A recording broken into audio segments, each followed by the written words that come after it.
Good morning, good afternoon, good evening, and welcome one and all to tonight's episode of The Adventure Continues, a Star Trek discussion.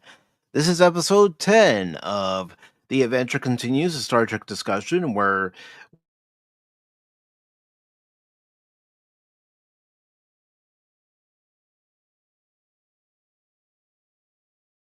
and we watch it and talk about it during the whole 2 hour broadcast. Now, when it comes to any of the feature films, those 2 hour broadcasts will usually become 3 hour broadcasts.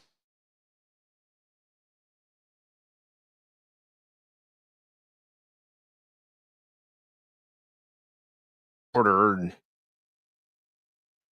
But tonight I will be joined by Spock from Spock's Friday Nights and also Baron Norman Tech to discuss the episode Move Along Home.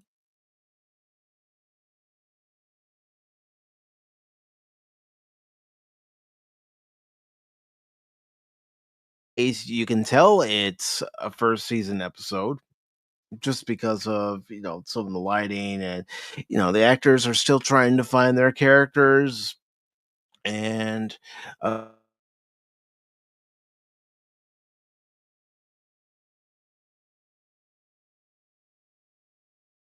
but with Move Along Home, I've mentioned it several times on Pop Talk that it's not one of my favorite episodes. And one of the reasons why it's not one of my favorite episodes is because I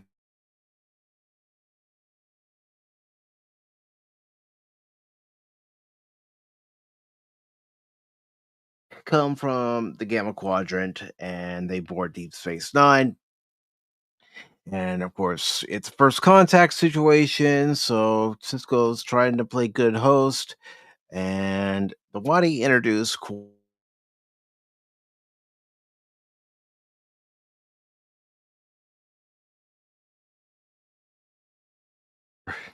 having real good luck.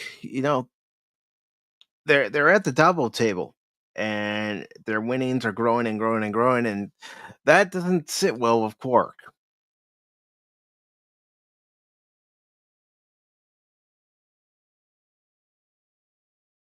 Do our thing, press the button, so they stop winning. And bear with me a second as I'm trying to get Cosme to cooperate, and for some reason, doesn't want to cooperate. At least for me. I don't know if Baron is having.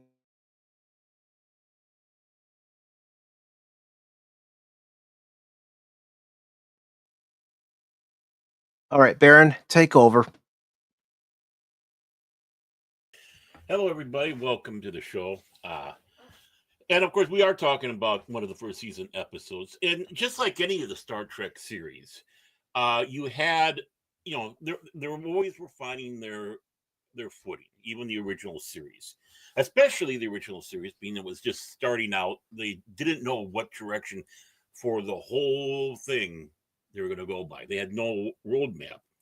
And I don't think we need to even discuss Next Generation season one and also going into season two. It doesn't mean that there weren't good episodes or even uh, borderline great episodes in that first season. It just, everybody was still figuring out what we're going to do with this mess. Um, and of course, DS9 was no stranger to that. What was Cisco going to be? How was he going to be portrayed? And of course, you have Bashir. It's like, what do we do with this individual? He is, he is this young buck coming in, doesn't fresh face. He's kind of stepping on people's toes a little bit because of his naivety. And of course, you have Kira, who really does not want to see another group of aliens coming in from her standpoint, aliens, because the Cardassians and now the Federation and the fear of what's going to be happening. How was this all going to mesh in there? And of course, then you have Dax. So when you're having that into that mix in this first season, is what do you do? And you take gambles, you take risks. And you have to appreciate for that. but sometimes those gambles and risks do not come to fruition as they should. But at least they were willing to do that, step out of the boundaries, try to figure out what they want to have. In fact, while I'm at it, I'm going to bring in Mr. Spock, Admiral Spock, Yo, I was enjoying listening. Ambassador Spock. I like. What's up, everybody? Yeah, in case you had, because a little bit of pre-show, because I figured we could actually talk about how these shows are starting out in the very beginning, and how they're trying to find their footing. Which obviously this episode is one of them. Right. I think you would agree with me on that one. Of course. If I'm not, go ahead and slap me with a trout. No, I mean you're right. I mean we're basically into the hook, right? So they, the Wadi, they bust Quark for cheating, and they force him to play their game of chance. So they think he's just, I don't know. Well, he thinks it's just a board game, Quark. He's not really aware of what the players are going to be. So this is where you were at. This is what you were talking about. And then this is where we introduce ourselves to the game. So I think I'm looking forward, and I think we're gonna be watching it on the stream today, right? Yeah, we'll be watching it on the Cosby here, and Cool, then cool. be able to comment on it as we be able to help out quite a bit. That we're actually seeing it real time, being able to comment on it real time, which is one of the great things about this show that Mike came up with. Instead of doing it after the fact, and then obviously you did your homework. I didn't do my homework, so you're the one that got the gold star from Mike. But still fun, just kind of going in there a little fresh. I last time I saw this episode was with Mike, and I got an earful, and definitely not one of his favorite episodes. But that is the risks of these early episodes of any TV show. Even Babylon 5 had, even though I think it's a flawless series. There are some bumps in the road because you're doing character building, and in a sense, I would say this episode, amongst some of the others, was character building. 100%. Yeah. How were we going to build these characters? Well, I think this there's a lot of hate that gets drawn for this episode, and we'll get into it after we watch it, of course, too. Yeah. But I think I'm in the club where I think most people often, miss the, the message that comes with this, and there's a lot of misunderstanding that after the game ends, everyone says that this is all for nothing and that this was pointless. But that's the point, in my opinion, of the entire story, is that it has like a cheap twist ending, so you could have that as a point against. But there's a lot of character moments that land, and like you said, with character development, all of season 1 is built on that, and that's what I love about, personally, season 1 of Deep Space Nine, is where that's where you get a lot of character development, a lot of fillers. But they were just testing tone. That's how I see it within this episode. They were just trying something new. Right. And you know what? I would be remiss, because I don't want to get on the wrong side of people here. We have to say hello to the lovely Lady Miss. Lady Miss. Queen of the Void, owner of dragons. I hope your day is going absolutely well. So welcome to the show. Sorry that we're having a little bit of technical difficulty, but we're going to try to entertain you nonetheless. Do you think we can do it? I think so. Okay. Power of Sirach is on our side. Logic and everything and all that jazz. Definitely. For you, what would you, and I'm talking about all Star Trek here. I know that's putting it on the and I'm talking about real Star Trek. I'm not talking about that so not Lower Decks? Oh, come on. Yeah. What's wrong with you? And I know it's bad of me, isn't it? But through the actual series, what do you think, and it's putting on the spot because there's so many episodes. But what do you think was in your heart is the one of the best character building episodes in Star Trek? That's hard, because it bounces around for me a lot. I usually always leaned with I know it gets a lot of hate, but I love Star Trek Enterprise a lot. I think Mhm. Trip gets one of the coolest character developments from the very beginning to the very end. Unfortunately, where he blows up, but there's a Yeah. cool book that explains that doesn't really happen. But anyways, Yeah, that's good. when it doesn't lean towards Enterprise, I have to always say the best for me, not just character but episode that established it for me was in Deep Space Nine. And I think everybody knows. I forget the name of it. It's bad of me, but it's the episode where Jake grows old and his dad is stuck in that I don't know what it's called, but it's like he's stuck in some kind of vortex or something, and he's stuck in time, and he's trying to figure out how to bring his dad back. So Jake basically grows up without Cisco, Mhm. and it's really sad, but it shows you how much love and determination Jake has for his father and how much you Mhm. can assume. And that's why I love Deep Space Nine. They leave so much of it in allegory where you can Mhm. assume that after the show ends, eventually Jake may become a captain because he says all the time he wants to be a writer, but we know Right. that he loves his father so much that he'd probably want to follow in his footsteps. That's such a Mhm. beautiful thing, and I think that's one of my favorite episodes. I forget the name of it Mhm. though, but it's probably later on. Yeah, and wasn't Tony Todd like the older Yeah. Jake? I can't remember. Yeah. Yep. Rest his soul. Rest his soul. Great Yeah. Rest actor. in peace. Hmm. Yeah, I mean that I know that. Yeah, I remember that episode quite well, and that was a good episode. And not only that, I think it was showing that this is the proper way of showing families in Star Yeah. Trek, because Next Generation absolutely dropped the ball, utterly, totally, and that was one of the selling points that they had for Next Generation, Hmm. and this wasn't even a selling point for DS9. It was just, Jake was along for the ride, and he starts becoming, as a youth, him and Nog, both of them start becoming some of the most interesting characters in DS9, Right. I think, because we're seeing it through the eyes of youth. One misunderstood, definitely, that was Nog, because he's Ferengi. The bigotry that was kind of looked at him. Right. And then, of course, Jake being told constantly not to hang around with that bad kid, and he didn't want to listen. Oh, we saw what happened to Nog. Captain Nog.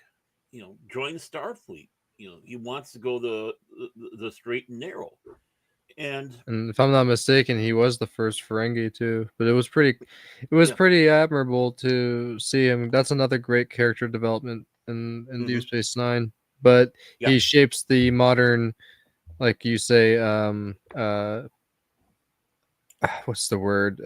Adolescence as a friend, somebody who is a bad influence on you. He represents right, that growing up, and that's I like that they show that that's not all he is. He's right. it's just a part of everyone growing up as a kid. So that's why the show is very mature. Hmm. Really, I have to sit back and say, when it comes around to character development and how they dealt with the characters, Right. I definitely think that DS9 outshines Next Generation. I agree. I agree.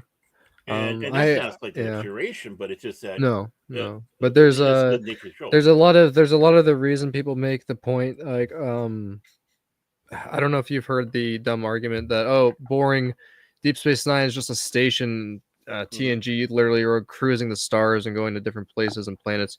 But with Hmm. that in mind, you realize that if they're on a space station, they are still exploring, but Right, they're more together. There's a lot of them always just working together constantly, and they're right. they're more of a family, I would say, than the crew on the Enterprise, to me at least, because they operate it like a house. They operate it like a Hmm. home. Right. It's about protecting the Bajorans. Everything about it is like very wholesome in the sake like it's a pathway of showing a lot of different cultures, like how Hmm. Babylon 5 depicted that too. And it's Yeah. just I love that idea of there being a midway station, and that's what they were. You, it's kind of funny all the way back in, even to like the late Hmm. 80s, when you're thinking fan stuff, we Right. just haven't quite got Next Generation, or even Next Generation. I always thought it would have been fascinating to have a series based on a station. Of course, what, like you were saying, well, how many times do they take those little runabouts out and Yeah, crash them exactly. on alien planets? Yeah. Uh, There's a lot of mean, yeah. episodes where they go through that prophet wormhole, and they even show like the Dominion War later in the later seasons. Like, there's a lot of space stuff that happens. I'm just forgetting a lot of the big moments, but they do. Granted, yeah, not as much as the other shows, but it's still, they do explore. No. And they explore within the station too. They explore how the Cardassians are. We get a better view of them than we ever did in TNG. Right. I mean, yeah, we only had a handful of really episodes of them, and not much to. It was kind of like the Klingons in the first series. You know, it's like we saw 3 major Klingons through the entire 3 years, and each one kind of exemplified a different facet of the race or the people, the government, you might say. And of course, the other aspect is you have the everybody coming to you because you are the waypoint. I mean, you're there, and we're still seeing fresh faces, different aliens, be it from the Gamma Quadrant or the Alpha or the Beta Quadrant. It doesn't really matter. Like you're saying, as a waypoint, there's a lot of things going on. And if you're wanting to have Wagon Train to the Stars with the original series, this is your major community in the West, where those wagon trains go to and stop and refill their supplies and such, and rest up, and then go on to continue to the next voyage. Their voyage on. And so I think it still holds into that Wild West theme that Roddenberry was trying to explain the original series. Of course, trying to sucker the executive in, because at that time, boom, it was westerns. Well, I'm going to have a western in space. In a sense, it was. But and there shouldn't be a hate on that, because as Nicholas Myers aptly showed us with Star Trek II, exploration is more than just getting in a ship and rushing amongst the stars. It's us. We are the human adventure. And like the original name for Star Trek II, the undiscovered country, the true final frontier, death. And people want to try to sit back and say Star Trek II isn't real Star Trek, because they were, just a lot of the stuff we were saying. That Star Trek the motion picture was more that way, because they're going out and interacting with this giant alien probe. Well, no, both are. Take a look at those episodes where they were looking at the human condition, the original series, and not necessarily, doing the exploring. Oh yeah, no, I mean, depends on what someone defines what Star Trek to them, because Star Trek isn't just about exploring alien probes. It's about, like, well, when you mention specifically to like Wrath of Khan, especially 3, or hell, even 5, the ones I don't like the most, they deal with a lot of things that Star Trek is made out of, and I feel like I'm sounding very Vin Diesel here. Family. It's family.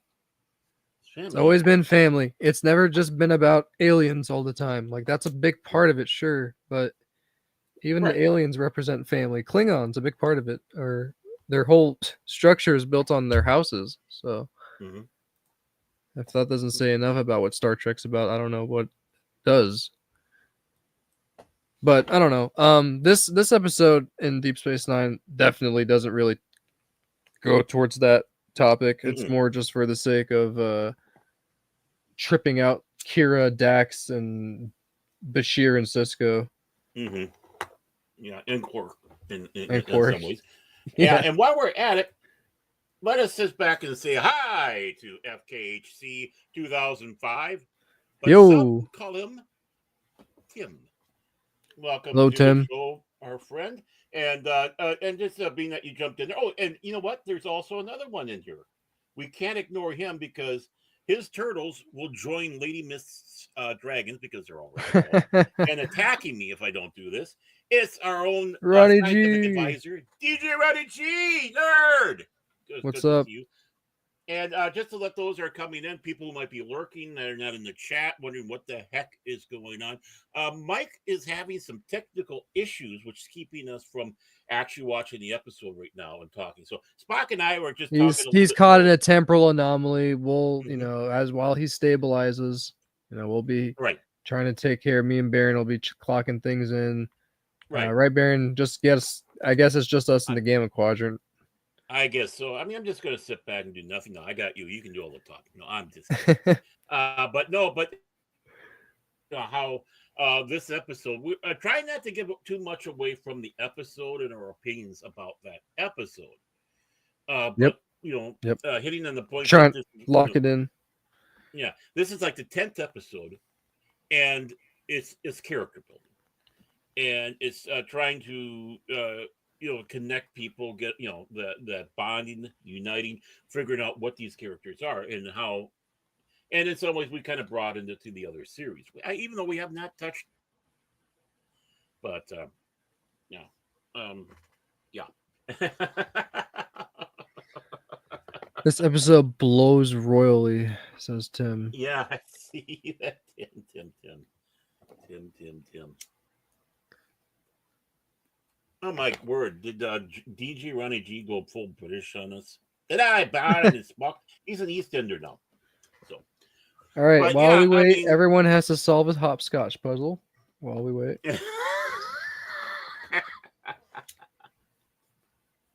or worst of season 1.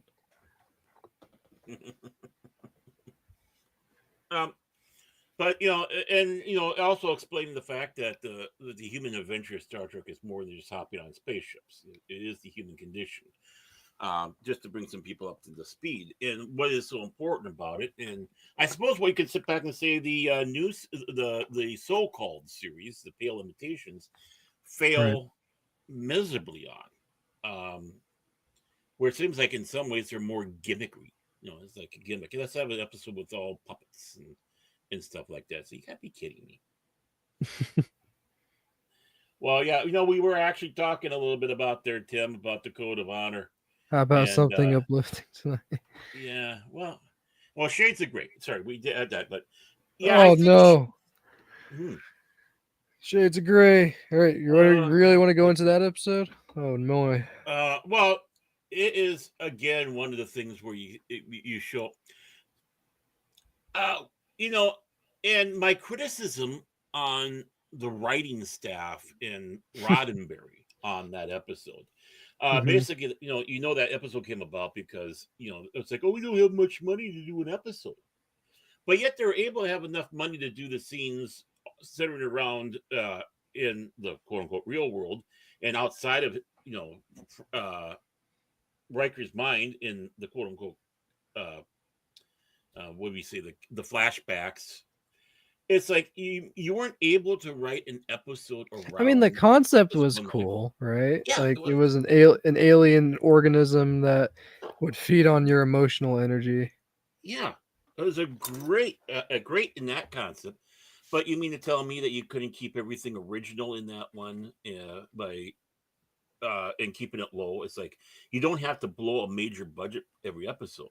Exactly. I mean, look at the episode of Babylon 5, where Sheridan is being interrogated. I got a mail block on the name. But real time intersections in real time. There we go. Right. And what did that episode really consist? Two people primarily through the whole episode. There were a couple others that just came in for quick lines, but it was interplay between two people in a dark room for an hour episode. You couldn't do something like that? Was it the Psy-Corps? It was Earth government. It was basically caught him, and they're trying to break him down so he renounces, the insurrection, you might say, the Civil War, and use him as a puppet and tool. And they're doing everything they can to break his spirit. And have an organism like that inside of Riker. Could he do something similar? I mean, I realize Shades of Grey was before that episode, but Right. You couldn't do that where some of the cast members that you had already that you wanted to put on the episode, or maybe even throwing in an inexpensive guest star to be the actual core, but them inside the mind in doing basically a mind screw to Riker. I mean, like you said, the I concept is think it's great. I think the yeah. I concept is think the concept was there. It's just like you said, they didn't really know how to pull any more original things with that parasite. Like the only way to save him was to stimulate his brain, mm-hmm. which triggers the flashbacks of past adventures. I was like, Mm-hmm. I don't And know. yeah, I mean, if they threw a couple flashbacks from other episodes, that's great, but not base the entire episode around it. Yeah. And speaking of flashbacks, hey, I mean, Padawan, how you doing? Thank you for joining us. Padawan. Yeah, whoa, the Ferengi who What's up? cried wolf. Yeah, hey, that would have been a great name for an episode. Wonderful. But yeah, most of Shades of Grey just included a lot of romantic memories of Troy. Yeah, and of course we also have coming in here is Phil McCracken has joined the chat, boys and girls, and I didn't know you were a space elf. Well, I can't tell everybody. Do you befriend hobbits? What would be the hobbits? Oh, they'd probably be the Tellarites are the dwarves because they're cranky and grumpy and they don't like Vulcans. Does Star Trek even have hobbits? I don't know. That's a good question. Yeah, I know a few. I mean, they're trying to cook the second breakfast in the warp core, I think.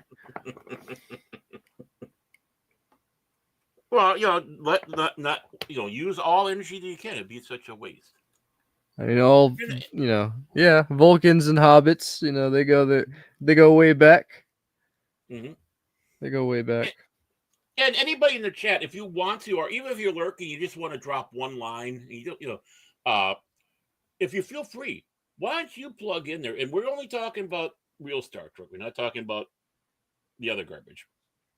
Why don't you drop in there the episode that you like the least of Star Trek? And it can be all those series, from the original series on up to Enterprise.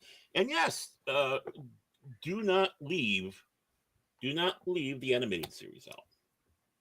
And I'm still keeping an eye out for word from Captain Mike. So I'm wondering if he's having some internet issues down that way. Yeah, I hope everything gets settled. Mm-hmm. Well, when your internet is basically two cans tied together with a string, that has a tendency to. Well, he's got. I'm pretty sure he was caught in an ion storm. That's not fair.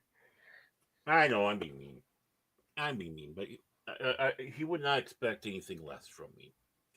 But at least those storms did seem to bypass him that were coming through. So I'm happy to hear that. Batten down the hatches. But for you, I can't remember what you said. Or if or if I asked or anything, but what is your least favorite? Star Trek? Yeah. Oof. I don't know. I don't usually think about it too much because it's kind of annoying. What the heck? I'm getting spammed on Discord a lot. I'm sorry about that. But it's annoying because I kind of just don't want to pretend some of them exist because they just don't respect what came before. And I know a lot of people are on the Strange New Worlds train right now. I've seen one episode from it that I thought was sort of funny where they start dancing and there was like a Klingon. I still think it's really bad. And I don't know. I'm maybe being hard on it, but the worst for me, the worst has to be Lower Decks because of just how much of a mockery they were really pushing. And I know people are like, it's just a joke. It's like they're not Family Guy. And if they wanted to try to be, they would fail. But here's the thing. We don't need an adult cartoon for Star Trek. We just needed an adventure cartoon. I don't know what the heck is the problem with something like that. Yeah. No, we needed something that's always just trying to pop a joke every 2 seconds. Go watch the Orville. Yeah. Yeah, I mean, exactly. And here's to put a stick in your eye to make it hurt even more. That's considered a canon show.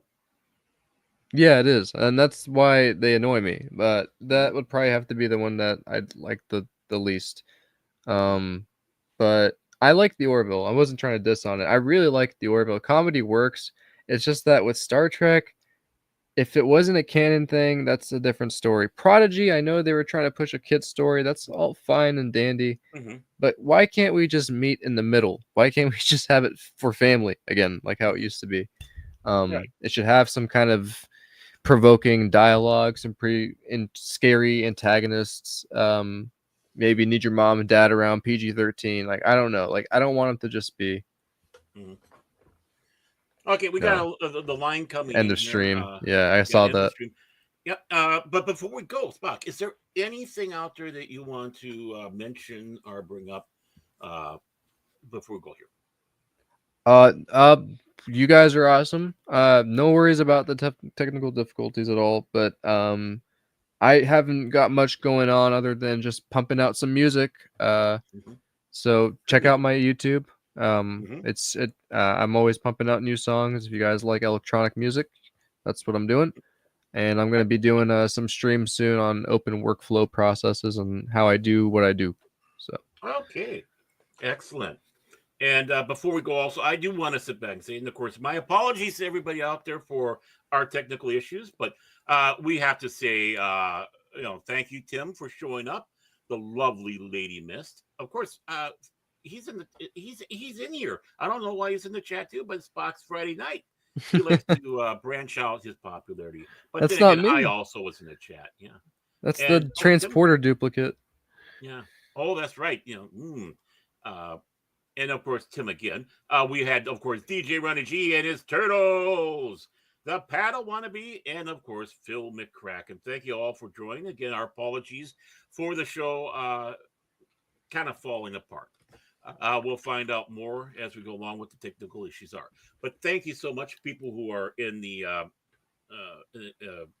lurking in there. Thank you for coming in here, everybody. We love you. We wouldn't be doing this without you. And yeah, you really help build this up. So until next time, ladies, gentlemen, everybody, please have a great day, night, or morning. Live long and prosper. Exactly.